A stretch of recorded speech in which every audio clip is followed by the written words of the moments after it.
The Westfield Century City Mall buzzed with its typical Saturday afternoon energy. Families strolled through the wide corridors, teenagers gathered in groups near the food court, and shoppers moved between stores with purpose. It was the kind of normal American weekend scene that played out in malls across the country every day. 20-year-old Mike Tyson walked through the mall with her friend Jessica, both young women enjoying a rare break from their college studies.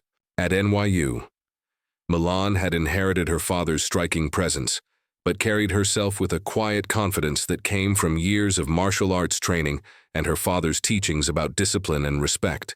"I think we should check out that new boutique on the 3rd floor," Jessica suggested, as they passed a group of teenagers gathered near the GameStop entrance. "Sounds good," Milan replied, adjusting her small crossbody bag. She was dressed casually, in jeans and a UCLA sweatshirt, her long dark hair pulled back in a simple ponytail. To most observers, she looked like any other college student enjoying a day of shopping.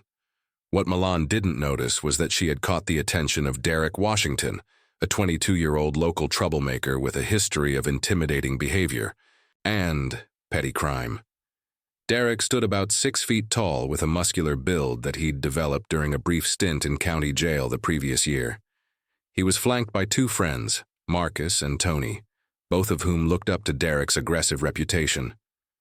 "Check out that girl over there," Derek said to his friends, nodding toward Milan. "She thinks she's better than everyone else with her fancy clothes and attitude." Marcus looked confused.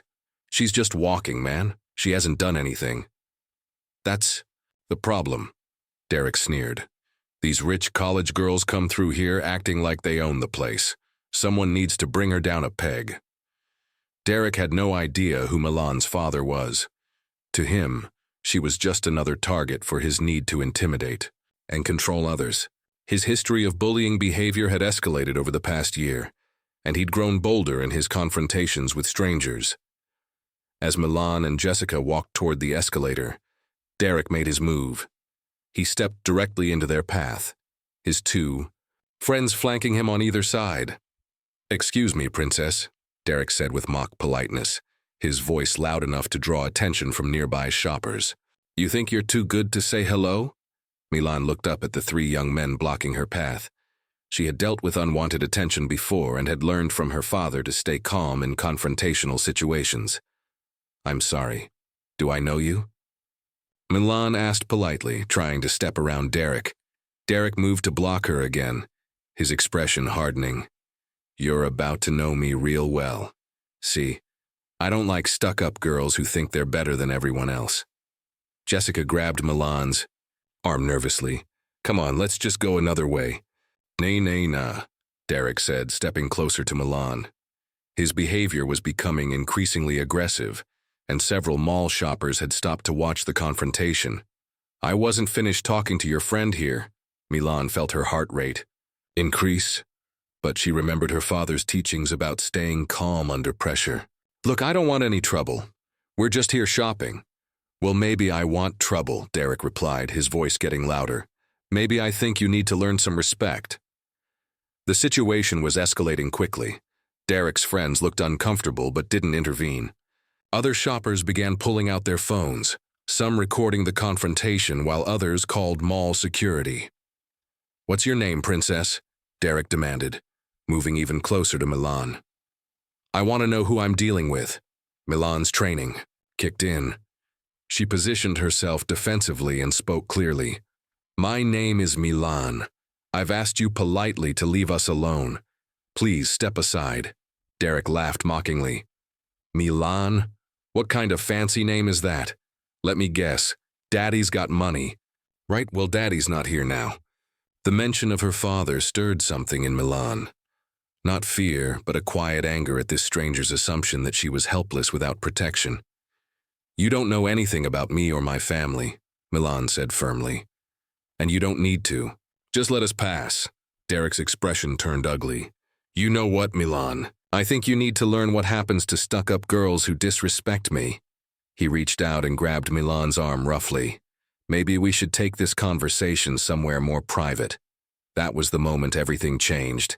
Milan's martial arts training combined with her father's lessons about never allowing anyone to put their hands on her without permission, kicked into overdrive.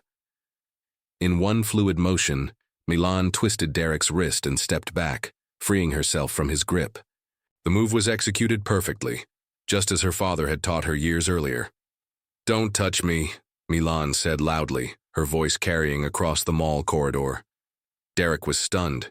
He hadn't expected resistance, especially not from what he had assumed was a helpless college girl. His embarrassment at being physically outmaneuvered in front of his friends and a growing crowd of onlookers fueled his anger. "You just made a big mistake," Derek snarled, his hands clenching into fists. "Nobody puts their hands on me and gets away with it." Jessica was terrified. "Milan, let's just run." But Milan stood her ground. "I defended myself from your assault. You grabbed me first." Derek stepped forward menacingly. "I'm about to show you what a real assault looks like." The crowd of onlookers had grown larger, and several people were now actively recording the confrontation. Mall security was nowhere to be seen, though someone claimed to have called them several minutes earlier. "You think you're tough because you know some karate moves?" Derek taunted. "Let me show you what happens to girls who think they can fight men." Derek drew back his fist, clearly intending to strike Milan despite the public setting and numerous witnesses. His friends finally tried to intervene. "Derek, man, there are cameras everywhere," Marcus warned. "I don't care," Derek replied. "This girl needs to learn her place." But before Derek could throw his punch, his phone rang. He glanced at it and saw a text message that made his blood run cold. "Someone recorded your little show and posted it online. You better hope that girl's father doesn't see it. Your cousin Ray." Derek's cousin Ray worked in security at various Hollywood events and had recognized Milan from the video that was already circulating on social media. Ray knew exactly who Milan Tyson was and what her father was capable of when it came to protecting his family. Derek looked at the message again, his mind racing. Milan Tyson. The name suddenly clicked. His face went pale as he realized exactly who he had been threatening. "Oh shit," Derek whispered, loud enough for Milan to hear. "What?" Milan asked, confused by his sudden change in demeanor. Derek's bravado evaporated instantly. He looked around at the cameras still recording, at the crowd that had gathered, and at Milan standing defiantly in front of him. He had just threatened Mike Tyson's daughter in public, and the evidence was already online. "Nothing," Derek mumbled, backing away. "We're done here." "No, we're not done," Milan called after him. "You threatened me. You put your hands on me. We're definitely not done." Derek and his friends quickly disappeared into the crowd, leaving Milan and Jessica standing in the middle of the mall corridor, surrounded by curious onlookers and still recording phones.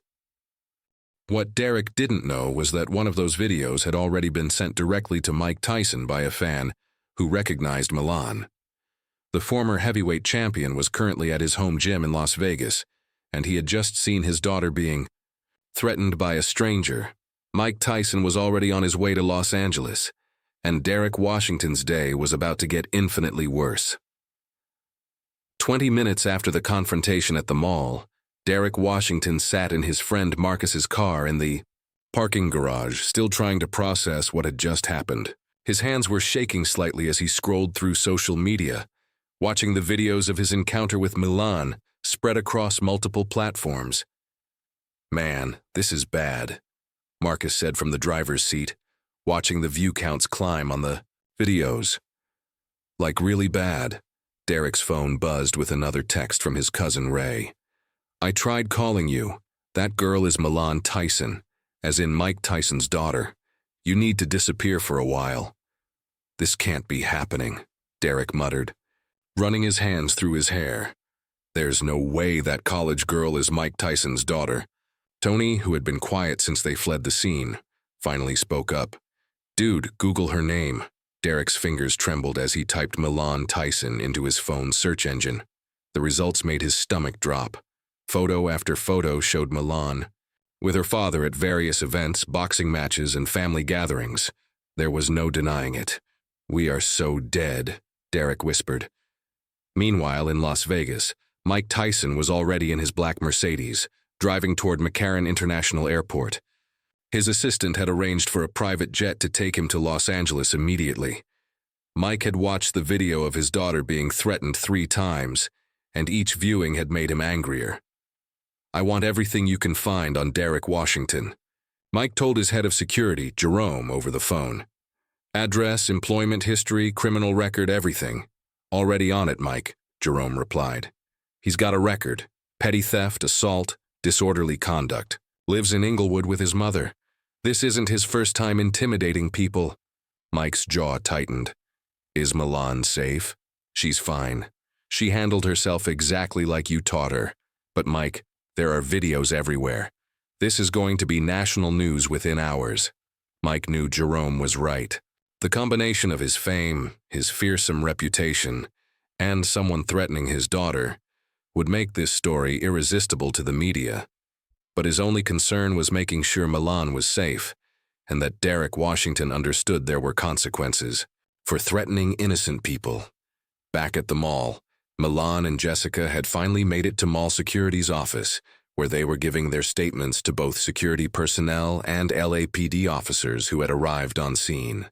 Milan was calm and articulate as she described the encounter, but Jessica was still visibly shaken. "Miss Tyson," said Officer Patricia Martinez, a veteran LAPD officer, "we have multiple videos of the incident, and it's clear that Mr. Washington was the aggressor. Are you planning to press charges?" Milan considered the question. "I want to talk to my father first. But Officer Martinez, this guy wasn't just threatening me. He was threatening to take me somewhere private. That sounds like attempted kidnapping." "To me," Officer Martinez nodded grimly. "That's exactly what it sounds like. Combined with the assault when he grabbed your arm, Mr. Washington is looking at serious charges." Milan's phone rang. It was her father. "Daddy," Milan answered, and for the first time since the incident began, her voice wavered slightly. "Baby girl, are you okay?" Mike's voice was tight with controlled anger, but his tone with his daughter was gentle.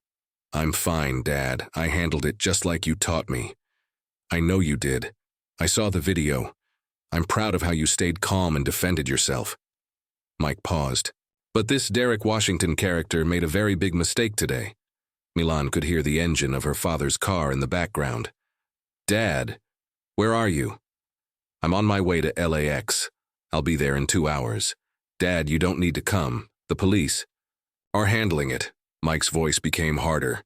"Milan, someone threatened my daughter and put their hands on her. There isn't a force on earth that would keep me from coming." After hanging up with Milan, Mike made another call. "Jerome, I want you to find Derek Washington before I get to LA. I want to know where he is every minute until I arrive." "Mike, maybe we should let the police handle this," Jerome suggested carefully. "The police will handle the legal side," Mike replied. "But Derek Washington and I are going to have a conversation about respecting women and keeping his hands to self." Derek's phone rang. It was his mother, Patricia Washington, calling from her job at a local hospital. "Derek, what is this mess I'm seeing on Facebook?" Patricia's voice was a mixture of anger and worry. "Please tell me you didn't threaten Mike Tyson's daughter." Derek had never heard his mother sound so frightened. "Ma, I didn't know who she was. It was just some stuck-up college girl." "Derek Washington, have you lost your mind? That man could kill you with his bare hands. And from what I'm seeing in these videos, you deserved whatever's coming to you." Patricia Washington had raised Derek as a single mother after his father left when Derek was 10. She had worked double shifts to keep him out of trouble, but Derek had chosen a different path despite her efforts. "Ma, what do I do?" Derek asked, the reality of his situation finally sinking in. "You pray," Patricia replied. "You pray that Mike Tyson is a forgiving man, because if he's not, I'm going to be planning your funeral." The severity in his mother's voice hit Derek harder than any physical threat could have.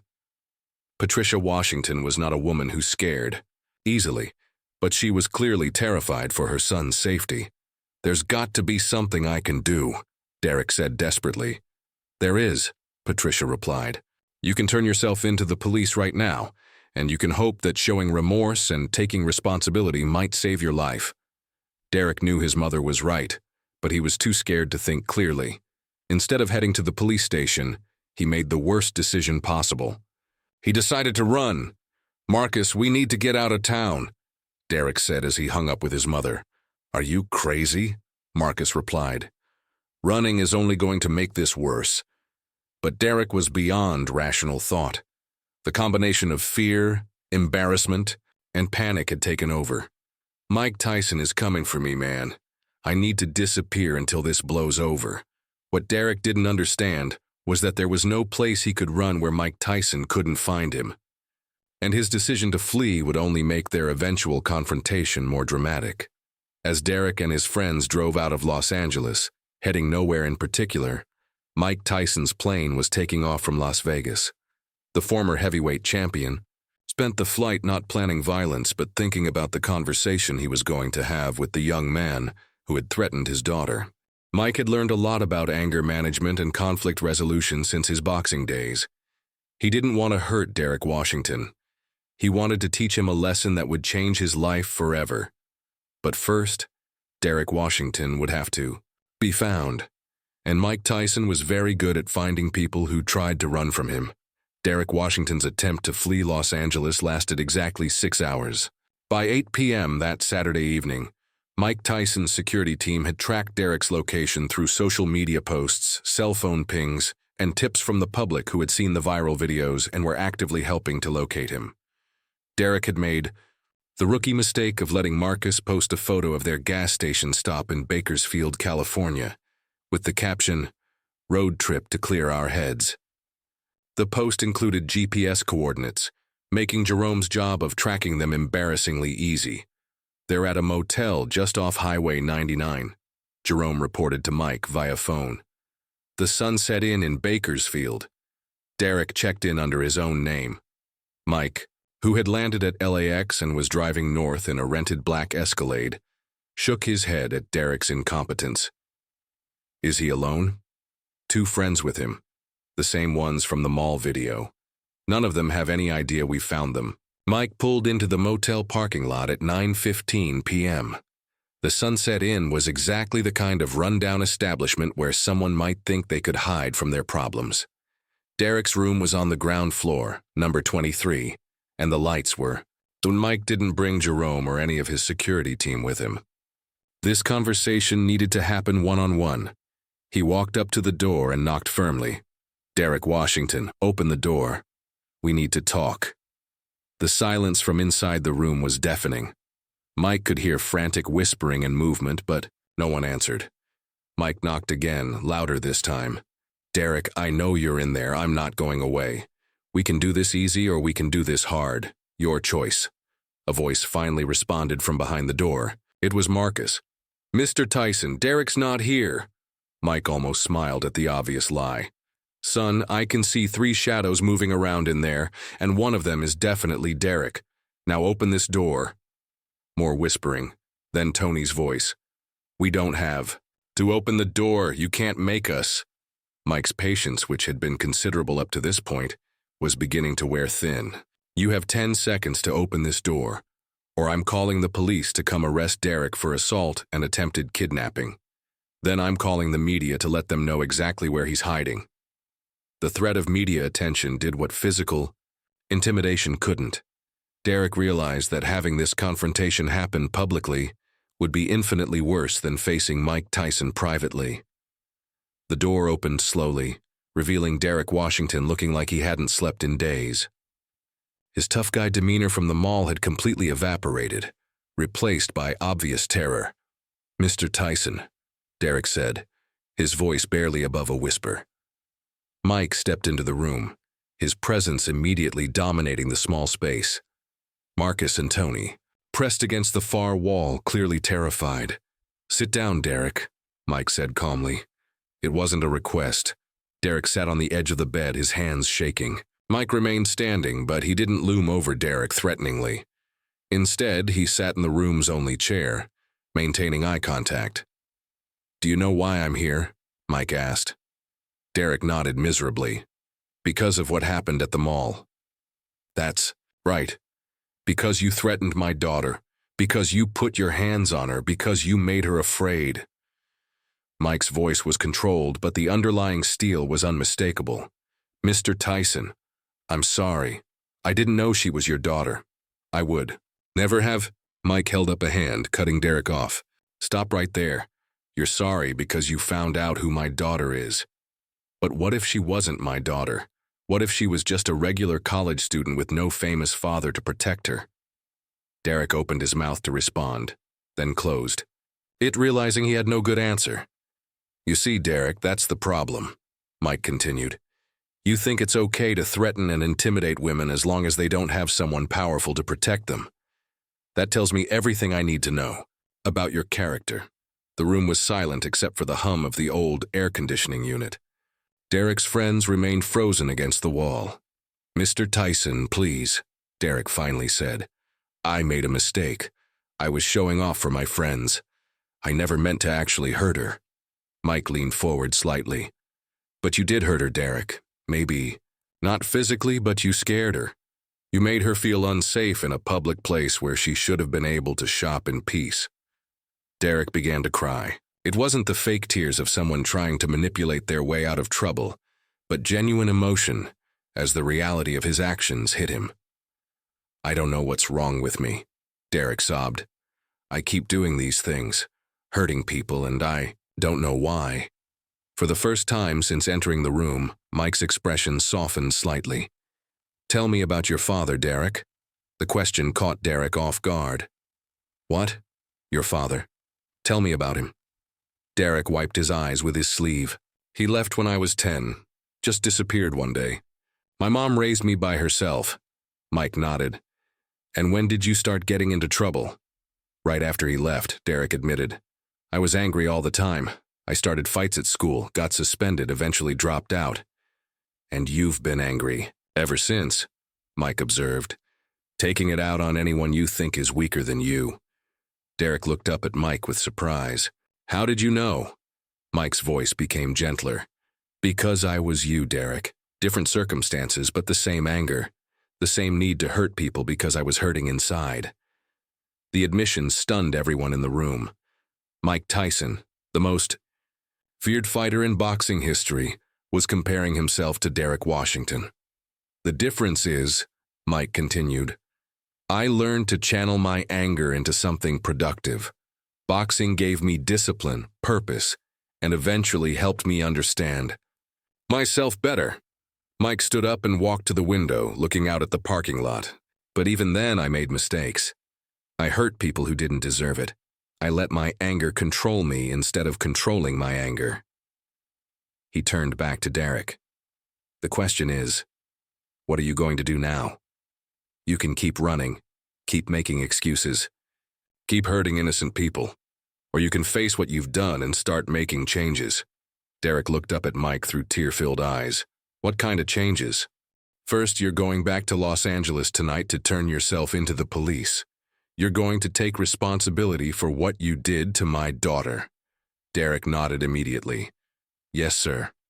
Second, you're going to get help.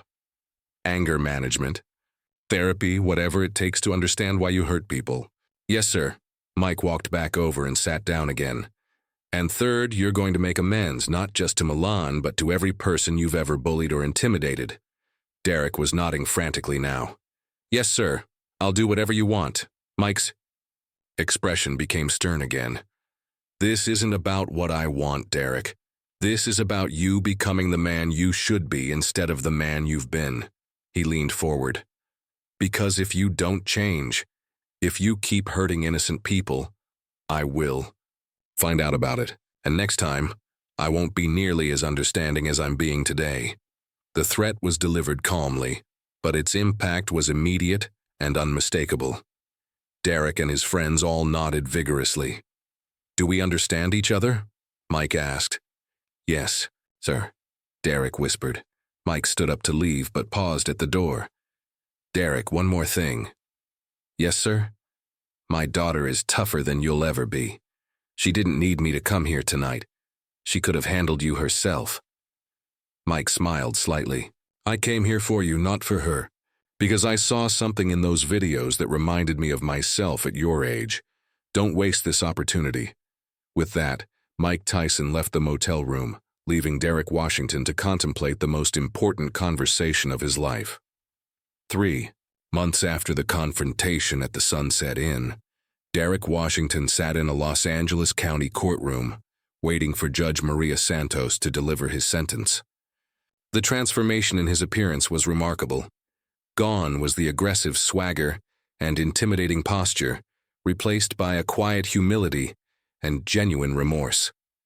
Derek had followed through on every promise he'd made to Mike Tyson that night, in Bakersfield.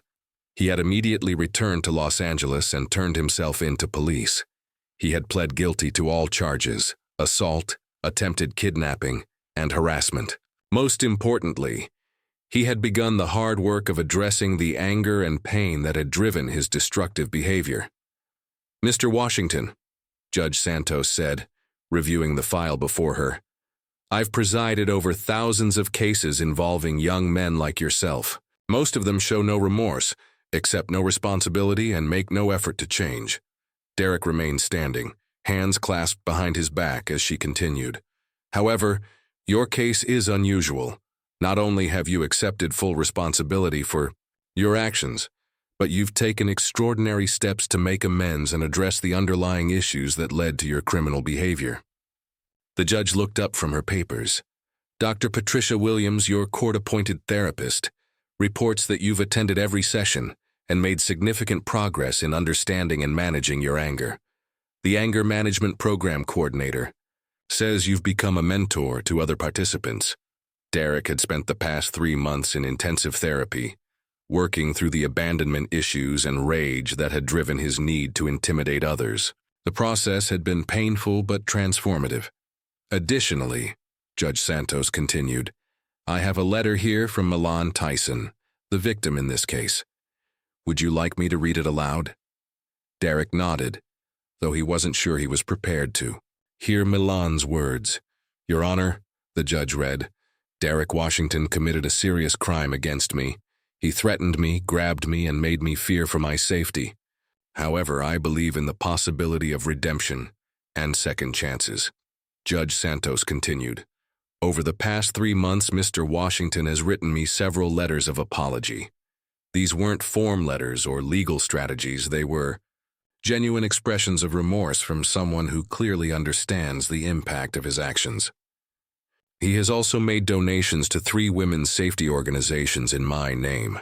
Derek's eyes filled with tears as he remembered writing those letters, each one more difficult than the last as he fully grasped how his actions had affected not just Milan, but every woman who had seen the video and been reminded of their own experiences with harassment. Most importantly, the judge continued reading, "Mr. Washington has begun volunteering with at-risk youth in his community, sharing his story to help prevent others from making the same mistakes he made. I support whatever sentence allows him to continue this important work." Judge Santos set the letter aside and looked directly at Derek. "Mr. Washington, I'm sentencing you to 2 years probation, 500 hours of community service specifically working with youth anti-bullying programs, and continued participation in anger management therapy." Derek's knees nearly buckled with relief. He had been facing up to 3 years in prison. "However," the judge added sternly, "this is your one and only chance. Any violation of your probation, any return to your previous behavior, and you will serve the maximum sentence. Do you understand?"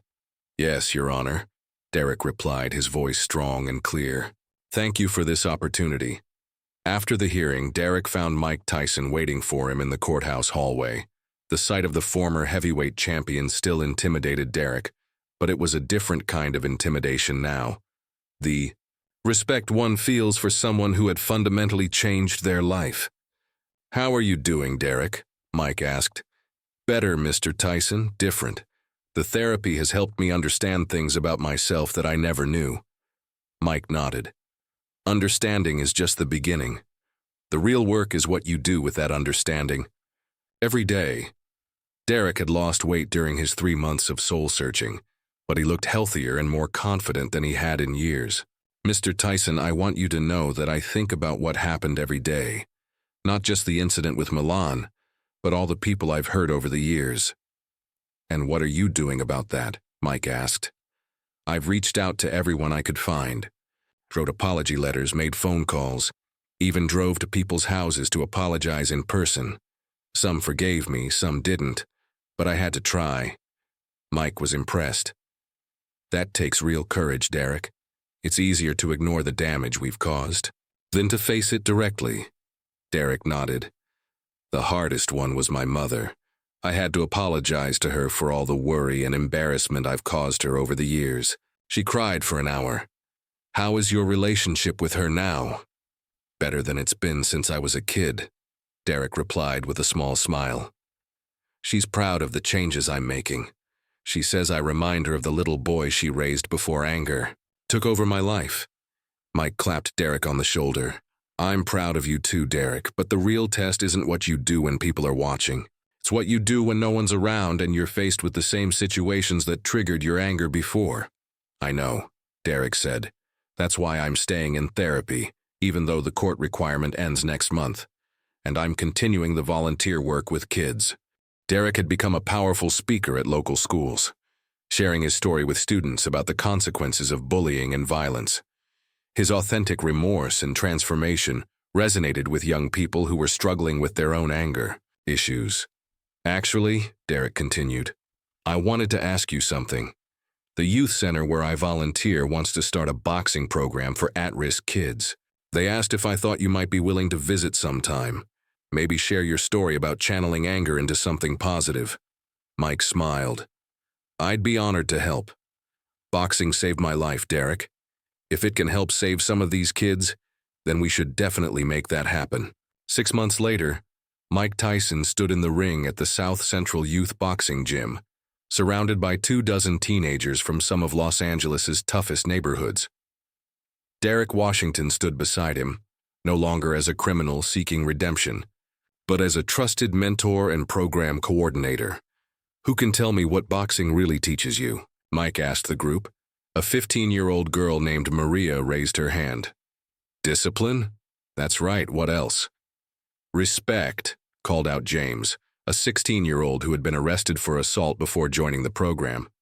Respect for who? Mike pressed.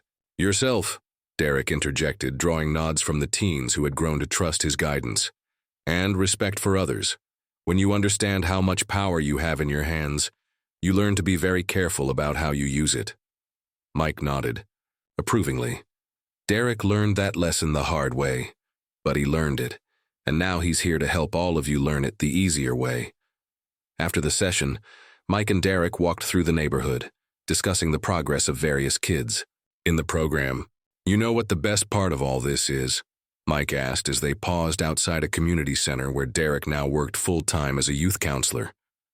What's that? A year ago, you were a threat to society. Today, you're protecting society from kids who might make the same mistakes you made. Derek looked around at the neighborhood where he now spent his days working with at-risk youth. Sometimes I wonder what would have happened if I hadn't threatened Milan that day. Mike considered the question. You probably would have kept escalating until you really hurt someone, or someone hurt you. That confrontation was inevitable, Derek. You were on a path toward violence. And now? Now you're on a path toward redemption, not just for yourself, but for every kid you help choose a different way. Derek's phone buzzed with a text message. It was from Mike Tyson. Saw the news story about the boxing program. So proud of how far you've come. Keep up the amazing work. Derek showed Mike the message. I still can't believe she forgave me. Milan. Understands something that took me years to learn, Mike replied.